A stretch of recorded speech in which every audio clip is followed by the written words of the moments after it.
और नाज़रीन, पाकिस्तान के पास जहां पर क्रेडिबल एविडेंस और क्रेडिबल इंटेलिजेंस मौजूद है कि भारत की जानिब से कोई मिस एडवेंचर करने की तरफ अटेम्प्ट किया जा सकता है और जिसका भरपूर पाकिस्तान जवाब देने की सलाहियत रखता है और जवाब दिया भी जाएगा, पूरी कुव्वत के साथ जवाब दिया जाएगा। आज की प्रेस ब्रीफिंग और इसके साथ साथ ये जो तमाम शवाहिद दुनिया भर के सामने रखे गए हैं, इस हवाले से भी गुफ्तगू होगी। और ये जो भारत की जानिब से जो एस्केलेशन है और ये जो मूव्स हैं वो किस हद तक जा सकता है और हम उसको कैसे काउंटर करेंगे। और ऐसे में जो आलमी बरादरी है जहां पर हमारे यहाँ पर एक प्रोएक्टिव किस हद तक हमारी डिप्लोमेसी नजर आ रही है सिफारती महाज पर, इस पर भी गुफ्तगू होगी। हमारे साथ प्रोग्राम में मौजूद हैं दिफाई तज्जियाकार मेजर जनरल रिटायर्ड समरेज सालिक साहब और उनके साथ साथ पैनल में मौजूद हैं सीनियर सहाफ़ी तज्जियाकार जाहिद हुसैन साहब। आप दोनों का बहुत शुक्रिया प्रोग्राम में ज्वाइन करने के लिए।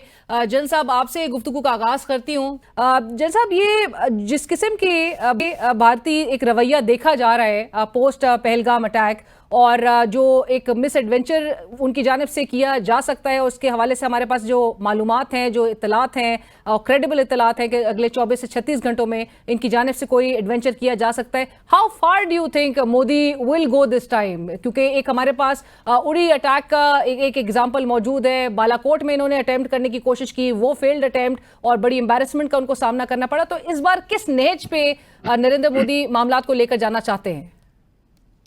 Leena, thank you very much for getting me over. देखिए, एक ट्रैक रिकॉर्ड रहा है पर्टिकुलरली मोदी गवर्नमेंट का कि वो एवरी टाइम अपने कोई पॉलिटिकल ऑब्जेक्टिव्स रखते हैं और उसकी खातिर वो एक फॉल्स फ्लैग ऑपरेशन करते हैं और पाकिस्तान पर प्रेशर डालने की कोशिश करते हैं। इस पर्टिकुलर सिचुएशन में मैं तो शुरू से कह रहा हूं कि because of nuclear weapons, presence of nuclear weapons, एक लार्ज स्केल ऑपरेशन तो वन कैन रूल आउट, उसके बहुत कम चांसेस है। लेकिन इस वक्त India is in such a tight situation. उन्होंने एक इतनी हाइप क्रिएट कर दी, उन्होंने इतनी एक्सपेक्टेशंस क्रिएट कर दी अपनी पब्लिक के लिए कि उनके लिए भी उस पर डिलीवर करना एक चैलेंज बना हुआ है। एक तरफ ये है कि द पब्लिक इज डिमांडिंग कि दे मस्ट डू समथिंग, दूसरी तरफ उन्हें फियर है कि पाकिस्तान से जो रिस्पॉन्स आएगा that is going to be so strong कि वो जो एस्केलेशन है उनकी कंट्रोल से हो सकता है बाहर हो जाए। तो इस डायलेमा में इस वक्त इंडिया है और इंडिया का मैं समझता हूं कि overall economic situation, overall global situation, regional situation, कोई भी सूरत इस कंडीशन में नहीं है कि इंडिया के लिए फेवरेबल सिचुएशन हो।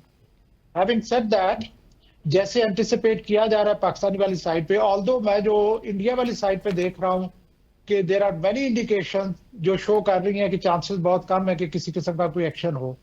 लेकिन there are credible intelligence report जिस तरीके के हमारे ऑफिशियल्स कह रहे हैं कि अगले 24 घंटे में शायद कुछ हो, लेकिन अगर हुआ तो most likely it will be on line of control.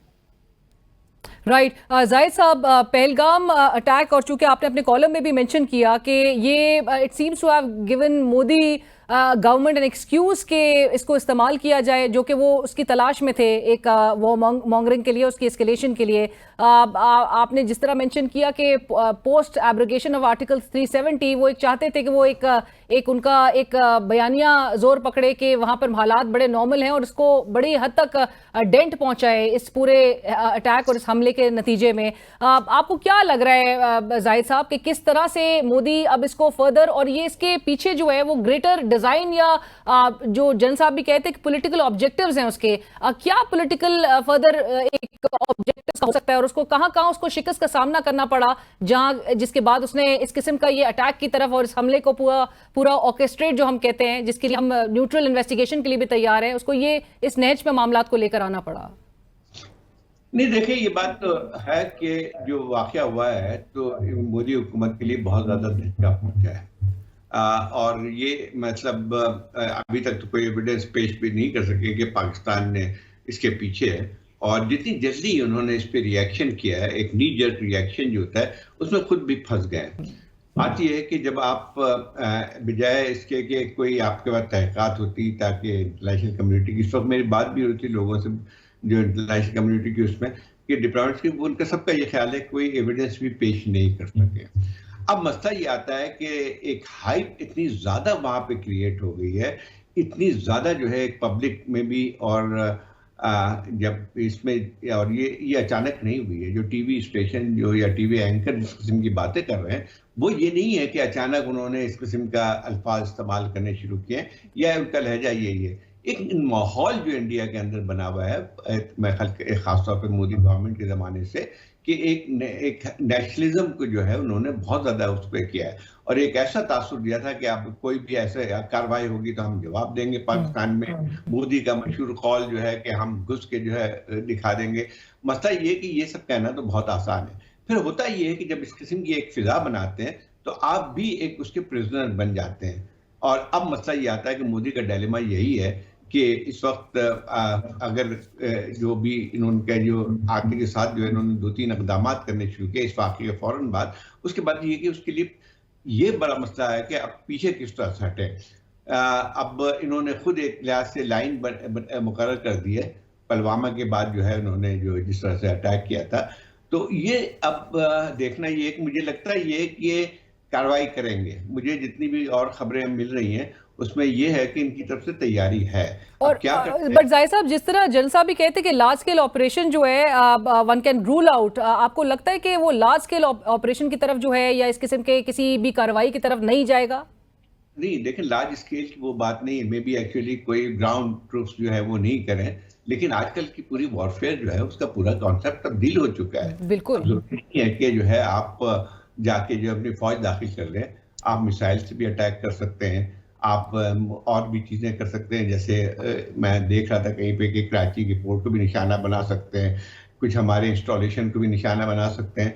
तो ये अगर है तो ये भी खतरनाक सूरत हाल पैदा कर देती है। जनरल साहब, बैटल प्रिपेयर्डनेस के हवाले से जहां पर इंडिया अगर तो इस किस्म के मिसएडवेंचर की तरफ ऑप्ट करता हुआ दिखाई दिया, जहां पर अभी इत्तलात जो आ रही हैं कि वो सियालकोट है, भावलपुर है, जो अखनौर डैगर जो एरिया बताया जाता है, सिंध के कुछ इलाके हैं, वहां पर ये उनकी तरफ से कोई अटेम्प्ट किया जा सकता है। हम ये जरूर अपनी तरफ से एक रिस्पॉन्स देखते हैं कि क्विड प्रो को जो है वो हमारी तरफ से एक रिस्पॉन्स होगा, लेकिन हमें कहां टैक्टिकल एडवांटेज मौजूद है?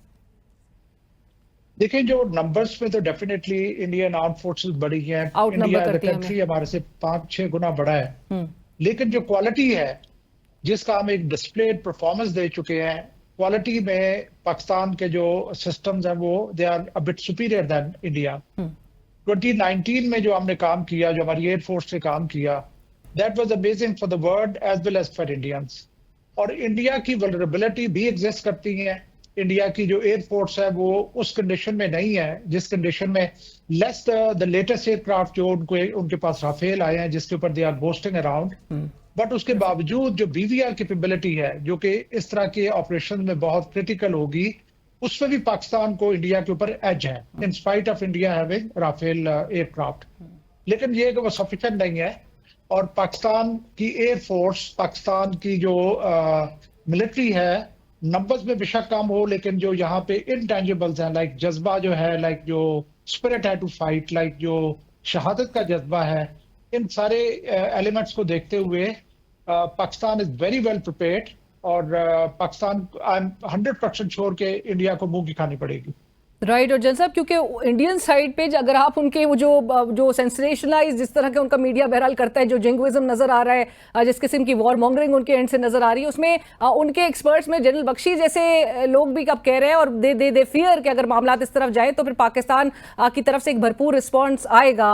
बट जाहिद साहब, जहाँ पे डिप्लोमेटिक फ्रंट पे आप डार्क डिप्लोमेसी और जो ये मोड ऑफ डिप्लोमेसी नजर आ रहा है, जहाँ पर 2 से 4 फोन कॉल्स कर ली गई और ये क्रिटिसिज्म का सामना इस हुकूमत को बहरहाल करना पड़ रहा है कि उससे आगे बढ़ के हमें कुछ इकदाम करने की जरूरत है, आप सेटिस्फाइड है अब तक के हमारे जो सिफारती महाज पे हम जिस तरह से मामलात को लेकर चल रहे हैं?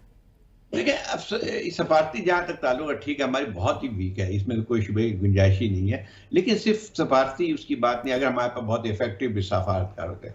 देखिए, इस दफ़ा जो अगर फर्ज कीजिए हम ये उम्मीद करें कि जो वेस्टर्न कंट्रीज जो है वो हमारे साथ देंगे, तो उसमें एक और वजह है, मैं लोगों से बात भी कर रहा था उनसे, तो उनका यही है कि देखें इंडिया की जो अपनी पोजीशन है, जैसे मतलब इस बात को जानते हुए भी कि इंडिया के पास कोई सबूत नहीं है, उनका कहना यह था कि भाई जो है इंडिया के साथ हमारे वो जो ताल्लुकात हैं, इकोनॉमिक ताल्लुकात हैं चाइना के साथ, चाइना के कॉन्ट्रोवेट की सूरत में, तो देखें आप सफारती इसमें बात नहीं आती। इससे सफारती तौर पे जो है ये आप उम्मीद करें कि ये कंट्रीज हमारे साथ आ जाएंगे, तो नहीं आएंगे, लेकिन हमारे हलीफ मौजूद हैं। हमारे हमारे लिए ऐसी बात नहीं है कि हमारे हलीफ नहीं है चाइना हमारे, जब इस किस्म के हालात होंगे क्योंकि चाइना का भी अपना नेशनल सिक्योरिटी के कंसर्न मौजूद है। एब्सोल्युटली। हर चीज ये आती है कि जो है वो हम ठीक है, हमारी कमजोरियां तो बहुत रही हैं सफारती तौर पे हमारी, कहाँ पे मुझे बताइए कि जो अभी की बात नहीं, मैं नहीं कह रहा हूँ, हमारी एक राय बनाई जाती है, एक लायमल बनाया जाता है, एक स्ट्रेटेजी बनाई जाती है, अभी की बात मैं सिर्फ नहीं कह रहा हूँ।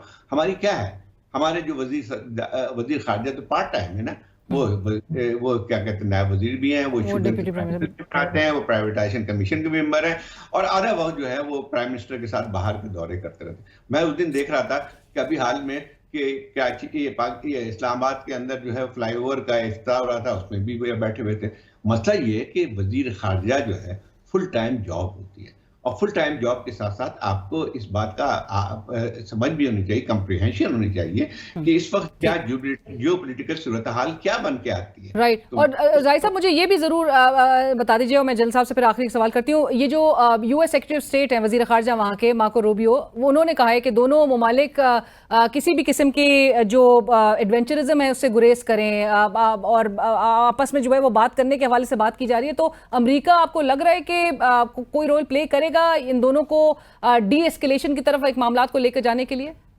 देखिए, ये अगर हम ये उम्मीद करते हैं कि पहले से अमेरिका कुछ कोशिश करेगा या वेस्टर्न कंट्रीज करेगी, नहीं। देखिए, असल बात ये होती है कि जब कोई भी दुनिया का मुल्क जो है नहीं चाहेगा कि यहाँ पे, क्योंकि बहुत ही खतरनाक सूरत हाल हो सकती है, यहाँ पे जंग जो है उसके असरात जो है सिर्फ 2 मुल्कों तक नहीं है, उसके असरात जो है पूरे रीजन और पूरे एक ग्लोबल उसमें पड़ते हैं। तो मसला ये है कि एक सबको एक कंसर्न मौजूद है, लेकिन हम इस बात पे पहले से नहीं बैठ सकते हैं कि जी वो मुदाखलत करेंगे और हम ही छुड़वा लेंगे, ये चीज़ नहीं होती है। लेकिन यकीनी बात है, कंसर्न ज़रूर होगा। आप रूबियो की बात कर रहे हैं, रूबियो जो है वो सेनेट में जो है इंडियन कॉकस का जो हेड करते थे। बिल्कुल। अब मसला ये है कि उसको फिर हम इन चीज़ों को छोड़ें ना। मसला ये है कि हम जो हमेशा देखते हैं कि जी वो हमारे लिए आ जाएंगे, फलाने के लिए आ जाएंगे, वो चीज़ हमें भी रियलिस्टिक होना चाहिए। हमें भी किस्म के कोई वो नहीं करनी चाहिए कि जी वो हमारी मदद के लिए आ जाएंगे, नहीं। लेकिन असल मसला जो आता है वो ये है कि जंग कोई भी छेड़े, जंग को जो है उसके आउटकम को कोई डिक्टेट नहीं कर सकता है। इंडिया इसको छोड़ दें कि हमारी ताकत कितनी है, इंडिया की कितनी है।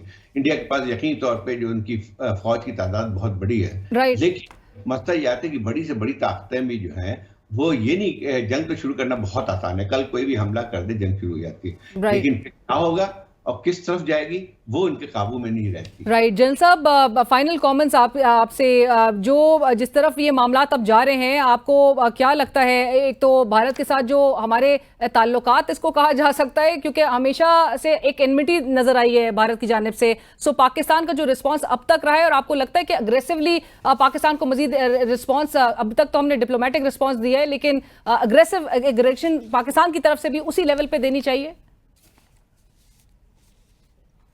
कहता हूं कि इंडिया की जो टेंडेंसीज हैं, जो माइंडसेट है, उसकी वजह से ना सिर्फ पाकिस्तान सफर कर रहा है बल्कि पूरा साउथ एशिया सफर कर रहा है। South Asia happens to be least integrated region of the world. सबसे ज्यादा गुर्बत यहाँ पे है, 500 मिलियन लोग जो है वो बिलो पॉवर्टी लाइन रह रहे हैं, और यहाँ पे कॉन्फ्लिक्ट बहुत ज्यादा है। इंडिया की अगर आप हिस्ट्री उठाएं तो इंडिया एक रिविजनिस्ट स्टेट रही है, उसने हर इलाके के ऊपर कब्जा करने की कोशिश की है, और तमाम नेबर्स के साथ उसकी प्रॉब्लम्स रही हैं। पाकिस्तान का जो रिस्पांस है वो बहुत अच्छा रहा है अभी तक, हमें काफी कामयाबियां हुई हैं। पर्टिकुलरली जो एयरक्राफ्ट कैरियर वो एक ऑफेंसिव मोड में लेके आया था, उसको वापस ले जाना पड़ा। पर्टिकुलरली उनकी जो ऑफिशियल्स हैं वो अभी क्लैरिफिकेशन दे रहे हैं कि हमने ये जो इंडियन इंडस वाटर ट्रीटी के ऊपर एक्शन लिया, व्हाट डज इट मीन। सो मैं तो जो देख रहा हूं कि उस साइड से क्लैरिफिकेशन आ रही हैं कि जी we do not win war. General साहब, आपका भी बहुत शुक्रिया प्रोग्राम में ज्वाइन करने के लिए। जाहिद हुसैन साहब, thank you so much for your time. Senior सहाफ़ी तज्ज़ियाकार जाहिद हुसैन साहब और जनरल रिटायर्ड समरेश सालिक साहब इस वक्त हमारे साथ मौजूद थे, और आपने गुफ्तगू उनकी मुलाहिजा की। और इसी के साथ ही प्रोग्राम की टीम अलीना शिगरी को इजाज़त दीजिए। अल्लाह हाफ़िज़।